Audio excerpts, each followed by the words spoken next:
जय श्री कृष्णा। राधे राधे। आज आप लोग सुनेंगे बहुत ही सुंदर कहानी, ज्ञानवर्धक कहानी, पिछले जन्मों का हिसाब। एक ब्राह्मण यात्रा करते करते किसी नगर से गुजर रहा था। बड़े बड़े महल एवं अट्टालिकाओं को देखकर ब्राह्मण भिक्षा मांगने लगा, किंतु किसी ने भी उसे 2 मुट्ठी अन्न नहीं दिया। आखिर दोपहर हो गई। ब्राह्मण दुखी होकर भाग्य को कोसता हुआ जा रहा था। कैसा दुर्भाग्य है मेरा, इतने बड़े बड़े नगर में मुझे खाने के लिए 2 मुट्ठी अन्न तक नहीं मिला। रोटी बनाकर खाने के लिए 2 मुट्ठी आटा तक ना मिला। इतने में एक सिद्ध संत की निगाह उस ब्राह्मण पर पड़ी। उन्होंने उस ब्राह्मण की बड़बड़ाहट सुन ली। वे बड़े पहुँचे हुए संत थे। उन्होंने कहा, ब्राह्मण, तुम मनुष्य से भिक्षा मांगो सो क्या जाने भिक्षा देना। तुम मनुष्य से भिक्षा मांगे, पशु क्या जाने भिक्षा देना। ब्राह्मण दंग रह गया और कहने लगा, हे महात्मन, आप क्या कह रहे हैं? बड़ी अट्टालिकाओं में रहने वाले मनुष्यों से ही मैंने भिक्षा मांगी है। संत ने कहा, नहीं ब्राह्मण, मनुष्य शरीर में दिखने वाले वे लोग भीतर से मनुष्य नहीं, अभी भी वे पिछले जन्म के हिसाब ही जी रहे हैं। कोई शेर योनि से आया है तो कोई कुत्ता की योनि से आया है, कोई हिरण की योनि से आया है तो कोई गाय या भैंस की योनि से आया है। उनकी आकृति मानव शरीर की जरूर है, किंतु अभी तक उनमें मनुष्य तो निखरा नहीं है। और जब तक मनुष्य तो नहीं निखरता, तब तक दूसरे मनुष्य की पीड़ा का पता नहीं चलता। दूसरे में भी मेरा ही दिल ही है, यह ज्ञान नहीं होता।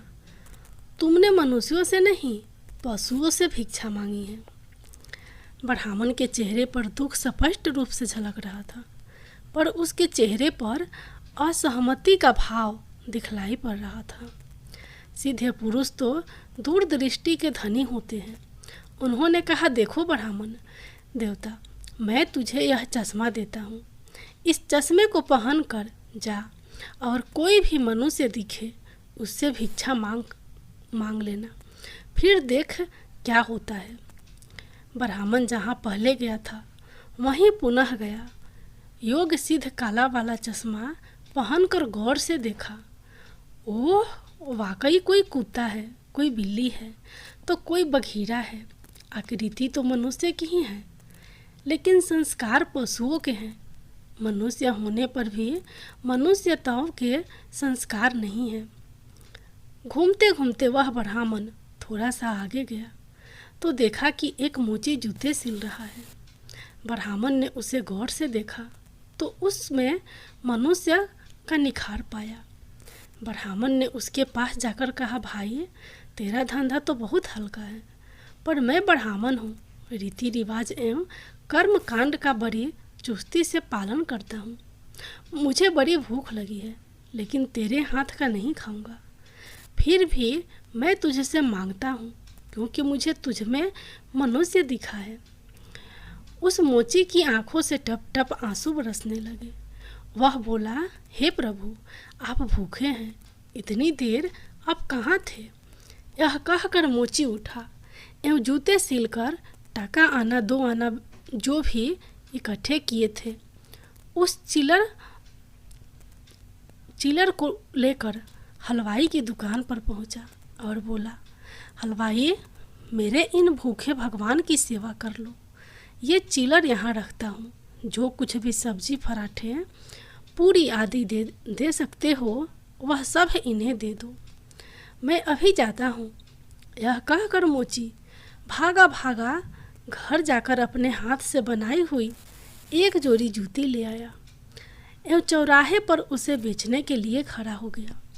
उस राज्य का राजा जूतियों का बड़ा शौकीन था। उस दिन भी उसने कई तरह की जूतियाँ पहनी, किंतु किसी की बनावट उसे पसंद नहीं आई, तो किसी का नाप ठीक नहीं आया। 2-4 बार प्रयत्न करने पर भी राजा कोई जूती पसंद नहीं आई, तो मंत्री पर क्रोध होकर बोला, अगर इस बार ढंग की जूती लाया तो जूती वाले को इनाम दूंगा, अगर ठीक नहीं लाया तो मंत्री के बच्चे तेरी खबर ले लूँगा। देवयोग से मंत्री की नज़र इस मोची के रूप में खड़े असली मानव पर पड़ गई, जिसमें मानवता खिली थी, जिसकी आंखों में कुछ प्रेम के भाव थे, चित्त में दया करुणा थी। ब्राह्मण के संग का थोड़ा रंग लगा था। मंत्री ने मोची से जूती ली एवं राजा के पास ले गया। राजा को वह जूती एकदम फिट आ गई, मानो वह जूती राजा के नाप की ही बनी थी। राजा ने कहा, ऐसी जूती तो मैं पहली बार पहन रहा हूँ, किस मोची ने बनाई है यह जूती? मंत्री बोला, हुजूर, यह मोची बाहर ही खड़ा है। मोची को बुलाया गया। उसको देखकर राजा की भी मानवता थोड़ी खिली। राजा ने कहा, जूती के तो 5 रुपये होते हैं, किंतु यह 5 रुपयों वाली नहीं, 500 रुपयों वाली जूती है। जूती बनाने वाले को 500 और जूती के 500 कुल 1000 रुपये इसको दे दो। मोची बोला, राजा साहिब, तनिक ठहरिए, यह जूती मेरी नहीं है, जिसकी है उसे मैं अभी ले आता हूँ। मोची जाकर विनयपूर्वक ब्राह्मण को राजा के पास ले आया एवं राजा से बोला, राजा साहब, यह जूती इन्हीं की है। राजा को आश्चर्य हुआ। वह बोला, यह तो ब्राह्मण है, इसकी जूती कैसे? राजा ने ब्राह्मण से पूछा, तो ब्राह्मण ने कहा, मैं तो ब्राह्मण हूँ, यात्रा करने निकला हूँ। राजा, मोची जूती तो तुम बेच रहे थे। इस ब्राह्मण ने जूती कब खरीदी और बेची? मोची ने कहा, राजन, मैंने मन में ही संकल्प कर लिया था कि जूती की जो रकम आएगी वह इन ब्राह्मण देव की होगी। जब रकम इनकी है तो मैं इन रुपयों को कैसे ले सकता हूँ, इसलिए इन्हें ले आया हूँ। न जाने किसी जन्म में मैंने दान करने का संकल्प किया होगा और मुकर गया होगा, तभी तो यह मोची का चोला मिला है। अब भी यदि मुकर जाऊं तो न जाने मेरी कैसी दुर्गति हो। इसलिए राजन, ये रुपये मेरे नहीं हुए। मेरे मन में आ गया था कि इस जूती की रकम इनके लिए होगी, फिर 500 रुपये मिले तो भी इनके होते, और 1000 मिल रहे हैं तो भी इनके ही हैं। हो सकता है मेरा मन बेईमान हो जाता, इसलिए रुपयों को नहीं छुआ और असली अधिकारी को ले आया। राजा ने आश्चर्यचकित होकर ब्राह्मण से पूछा, ब्राह्मण, मोची से तुम्हारा परिचय कैसे हुआ? ब्राह्मण ने सारी अपबीती सुनाते हुए सिद्ध पुरुष के चश्मे वाली बात बतलाई। आपके राज्य में पशुओं के दीदार तो बहुत हुए, लेकिन मनुष्य तव का विकास इस मोची में ही नजर आया। राजा ने कौतूहलवश कहा, लाओ वह चश्मा जरा हम भी देखें।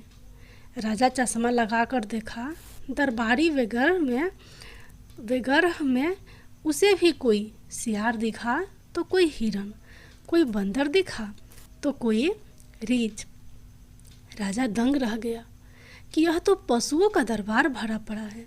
जिसे जिज्ञासा हुई कि ये सब पशु हैं तो मैं कौन हूँ। उसने आईना मंगवाया एवं उसमें अपना चेहरा देखा। आईने में शेर दिखलाई पड़ा। उसके आश्चर्य की सीमा न रही। ये सारे जंगल के प्राणी और मैं जंगल का राजा शेर, यहाँ भी इनका राजा बना बैठा हूँ। राजा ने कहा, ब्राह्मण देव, योगी महाराज का यह चश्मा तो बड़ा गजब है। वे योगी महाराज कहाँ होंगे? ब्राह्मण बोला, वे तो कहीं चले गए हैं। ऐसे महापुरुष कभी कभी ही बड़ी कठिनाई से मिलते हैं। श्रद्धावान लोग ऐसे श्रद्धावान लोग ही ऐसे महापुरुष से लाभ उठा पाते हैं। बाकी तो जो मनुष्य के चूल्हे में पशु के समान हैं, वे किसी महापुरुष के पास रहकर भी अपनी पशुता नहीं छोड़ पाते हैं। ब्राह्मण ने आगे कहा, राजन, अब तो बिना चश्मे के भी मनुष्य तो परखा जा सकता है। व्यक्ति के व्यवहार को देखकर ही पता चल सकता है कि वह किस योनि से आया है। एक मेहनत करे और दूसरा उस पर हक जताए तो समझ लो कि वह सर्प योनि से आया है, क्योंकि बिल खोदने की मेहनत तो चूहा करता है, लेकिन सर्प उसको मारकर बलपूर्वक उस बिल पर अपना अधिकार जमा बैठता है। अब इस चश्मे के बिना भी विवेक का चश्मा काम कर सकता है और दूसरे को देखे, उसकी अपेक्षा स्वयं को ही देखे कि हम सर्प योनि से आए हैं या शेर की योनि से आए हैं, या सचमुच में हम में मनुष्यता खिली है। यदि पशुता बाकी है तो वह भी मनुष्यता में बदल सकती है। कैसे? तुलसीदास जी कहते हैं, बिगड़ी जन्म अनेक की, सुधरे अब और आजू। तुलसी हुई राम को, राम भजी तजी कुसमाजू। अपने कुसंस्कारों को छोड़ दे, क्योंकि आपके कुसंस्कार निकालेंगे तो ही निकलेंगे। अपने भीतर छिपे हुए पशुत्व को जब आप निकालेंगे तभी निकलेगा, पर यह भी तो तब संभव होगा जब आप अपने समय कीमत समझेंगे।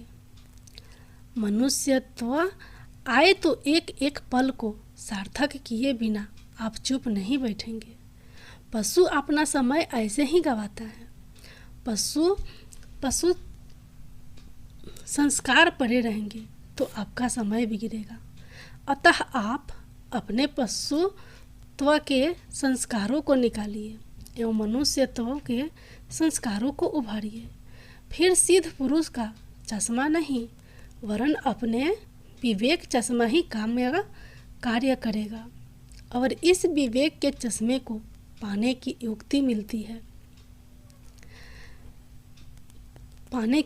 युक्ति मिलती है सत्संग से। इसलिए जो व्यक्ति मानवीय गुणों से परिपूर्ण है, सिर्फ वही मनुष्य कहलाने के योग्य है।